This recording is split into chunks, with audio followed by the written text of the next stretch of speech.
It's only fitting that V Narukani starts with Dragonic Kaiser Vermillion and ends with Dragonic Kaiser Vermillion. Hey, what's going on, guys? I'm Mr. 4 here. Today I'm back with what could be the last V deck profile on my channel in either a very long time or potentially ever. Today's deck profile is on Dragonic Kaiser Vermillion, the Blood, which is something that actually came out in the clan selection, which was in January of this month if you're in Japan, or slightly later if you're not in Japan. So the thing is that, for anyone who knows me or long-time fans of this channel, if such a thing exists, will know that I have some form of like a personal thing with Vermillion. I played Vermillion when I was a kid back in Break of Limits. I played Vermillion through G. I played Vermillion even when V restarted. I think one of my very first V deck profiles was on Dragonic Kaiser Vermillion. So it only makes sense that, I do come back to my roots and come back to it. I really wasn't supposed to do this deck profile. Or hell, I wasn't supposed to do any video. But a personal change of events happened and I ended up just sitting back here and now I'm just filming this deck.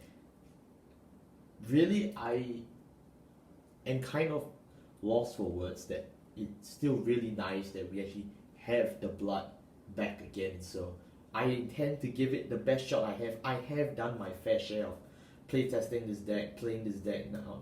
V is mostly a casual format, or it's dead, depends on where you live. So I do hope that V really lives on here and there as a casual play format, especially with the potential V collection on the horizon. There is still a lot of fun units and such, so I really hope that they do maintain it. Yes, the V meta is pretty cracked, but it's not all that bad. So this is what is most likely going to be my last V deck profile. If you enjoyed this video, do leave a like, leave a comment.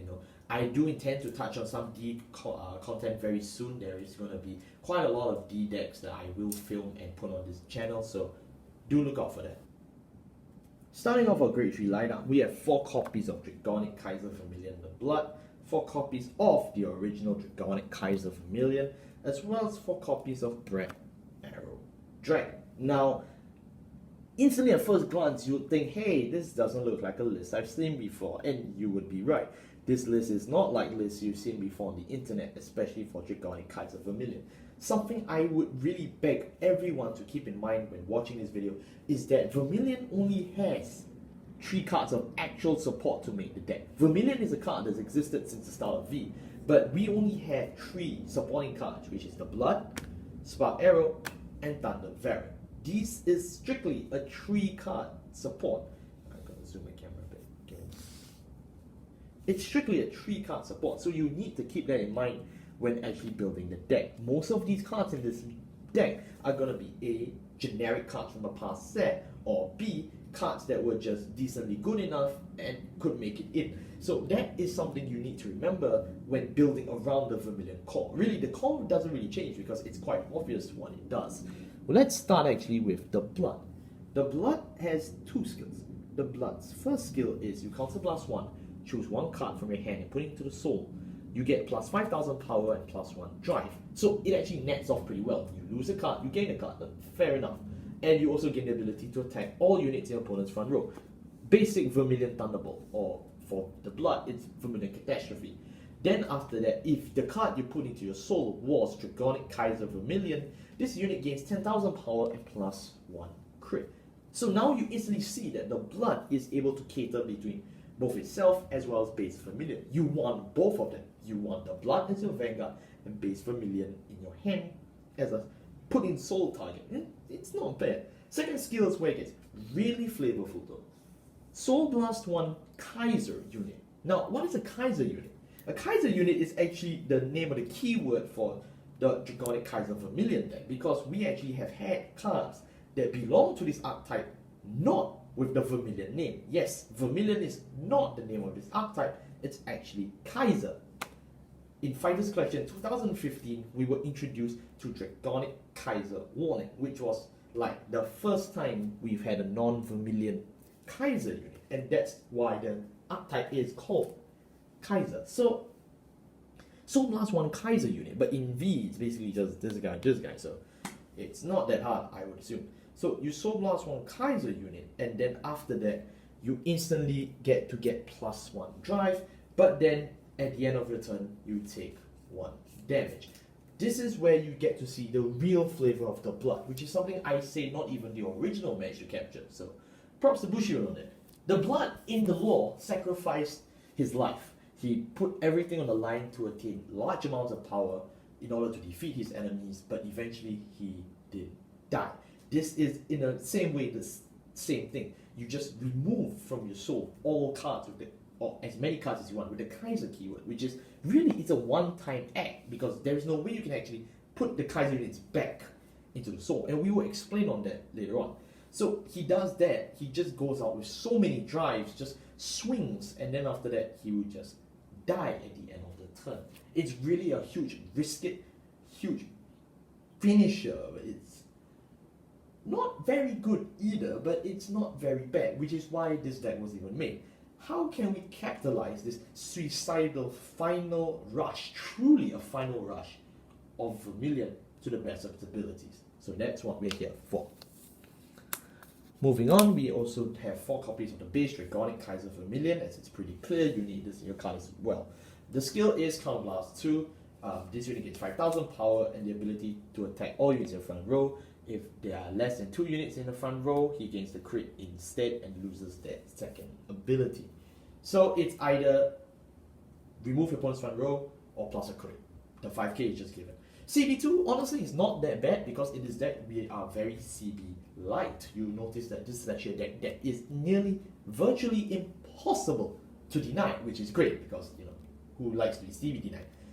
So you could afford using this if you seriously have to, although, you know, it raises questions of why you're not on the blood considering what we have in this deck.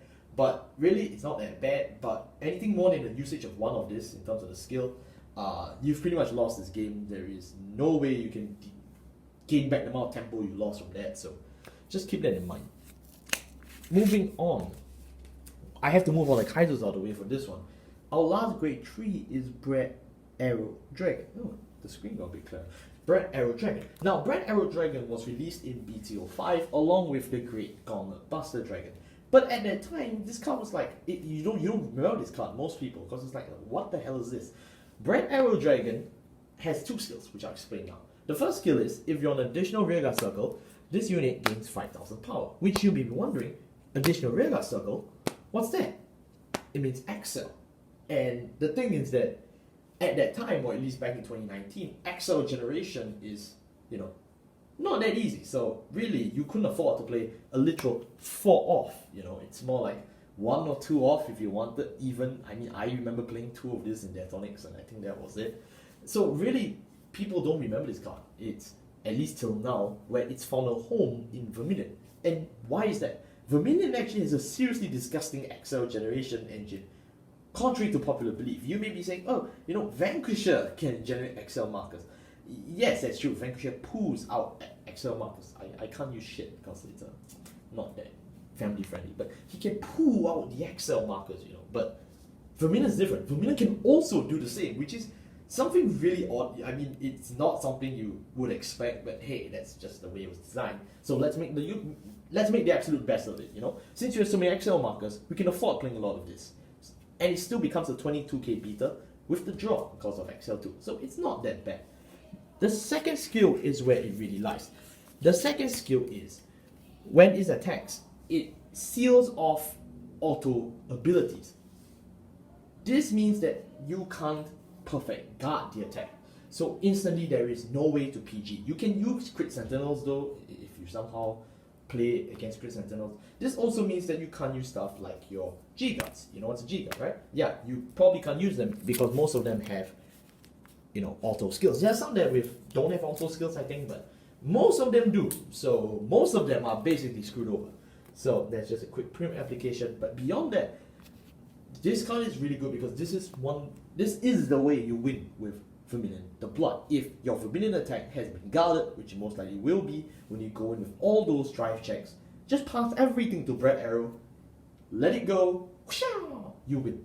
It's as simple as that. It's not difficult at all. Yes, people will be like, what? This is what Vermillion was reduced to? Just a crit checking deck? Yes, but honestly, this is one of the coolest crit checking decks you'll see. We're not some like 16 crit Uranus, you know, 16 crit DOTX. No, Vermillion can't even play 16 crit actually. You'll see later on. But The thing is that for all that it's worth, it's actually pretty fun. And it's actually pretty consistent and it's not disgusting. So let's see why in just a bit. Our grade 2 lineup takes a bit of a pinch, but for good reason. We play 4 copies of Bolt Pike Dragon, as well as 4 copies of Spark Arrow Dragon. Wow. All my Thunder Dragons in this deck are archers? Interesting. Alright, let's start with Bolt Pike. Bolt Pike has no skill. Alright, just let's get it out of the way. Bolt Pike has a 10,000 shield. I don't know if you can see that. It's a 10,000 shield with 12,000 power on the grade 2. So we instantly can swing up to a grade 3. It's pretty good for natural power. It's 12k, you know, what can you ask for? And the skill is that if you have 2 or more front row rear guards, if your opponent has 2 or more front row rear guards, this unit cannot attack.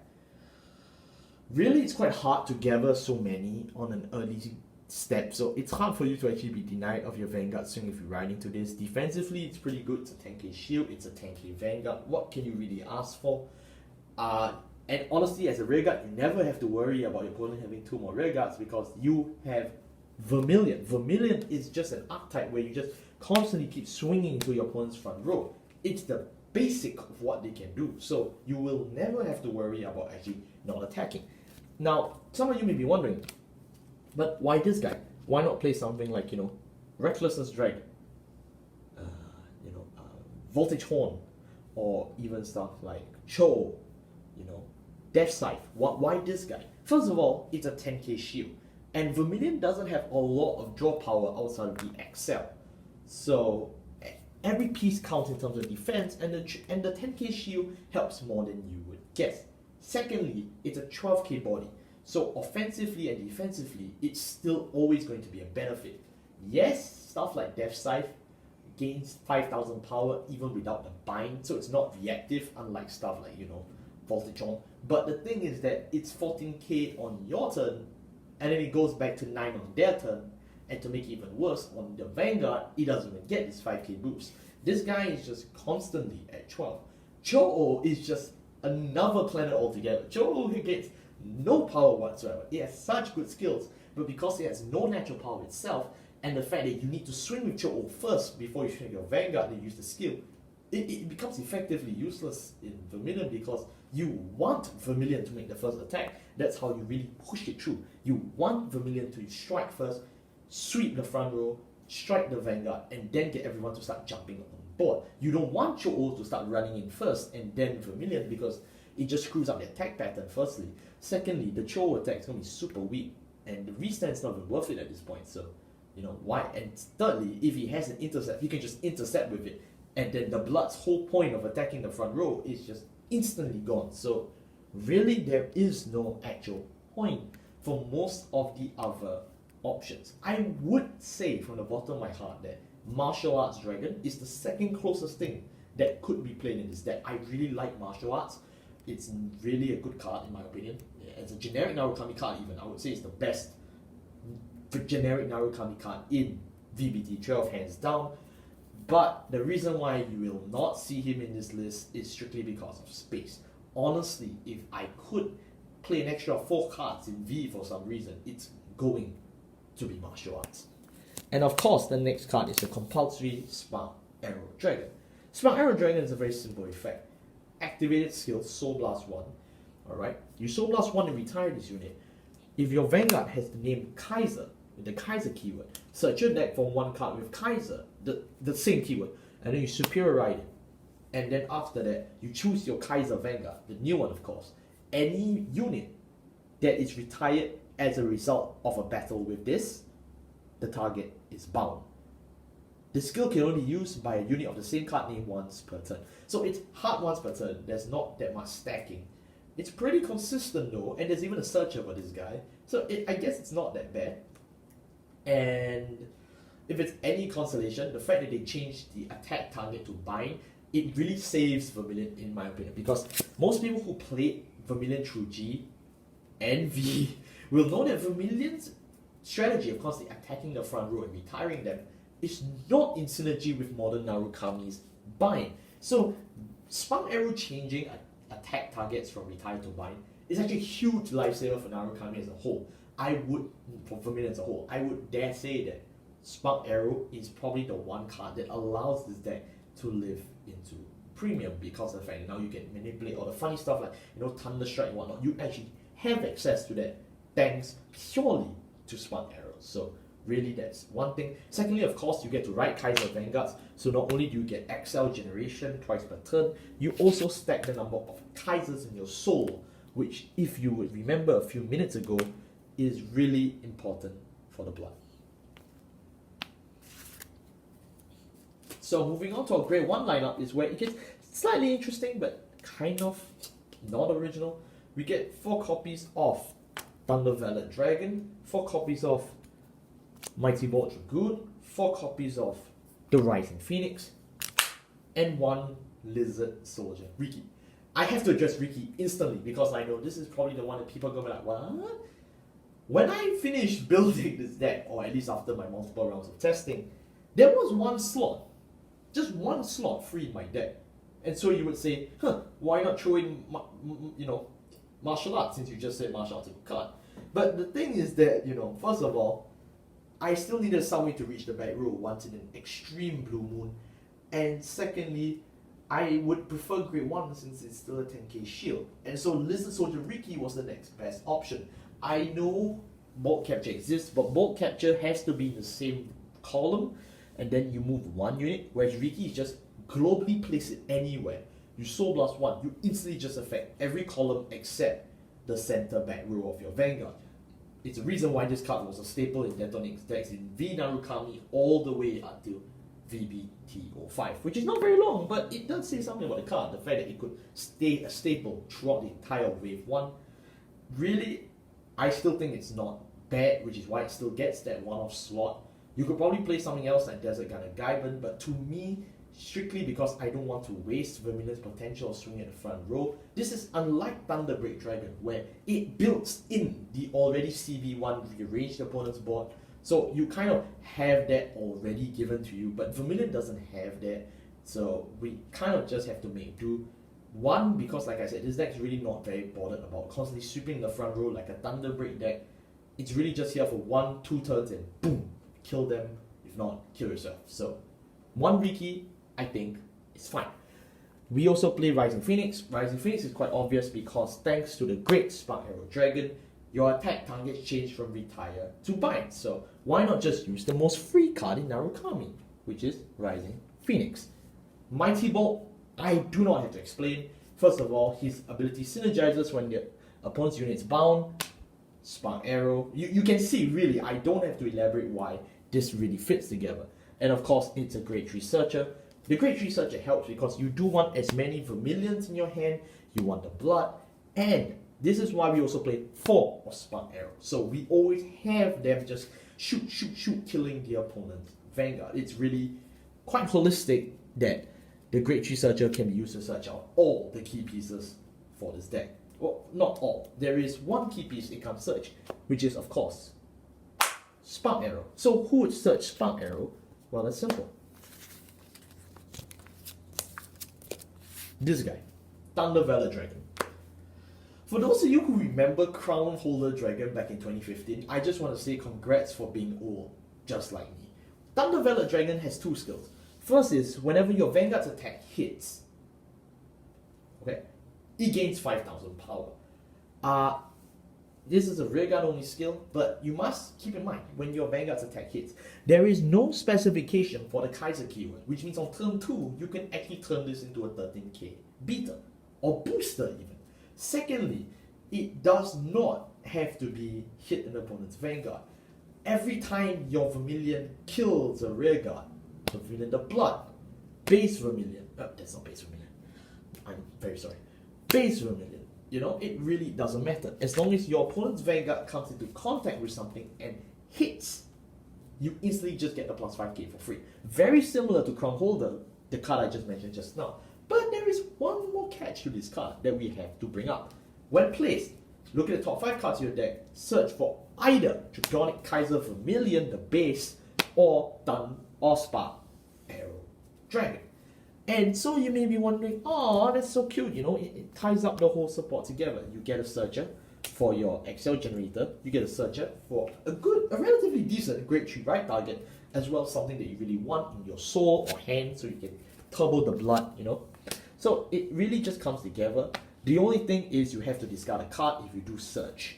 So really, like I said, it kind of nets equal, just like how the blood, when you put a card into your soul, you get a drive. It kind of doesn't give you a net advantage. I would dare say, even with Spark Arrow, when it retires, and then after you get the new XL2 and draw, it also breaks even in that sense. So the deck isn't really generating much hard advantage. So you must keep that in mind. We're just getting what we need to survive, and that's really it. But I do say that Thundervera is an absolute must play in Vermillion, so be sure to pick up 4. Where's my And for our grade 0 lineup, we play, I guess this is something you saw from a mile away since I mentioned it, 12 crits, 4 heals. Now, you may not be able to see. Now, I know what a lot of you are thinking.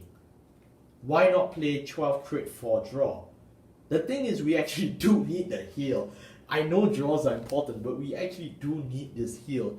It actually does help because I know Vermilion is suicidal and it goes up to 6 damage and dash at the end of turn, but really to survive until turn 4, Vermilion does need some shield and does need a heal. So that's why I really do still play heals.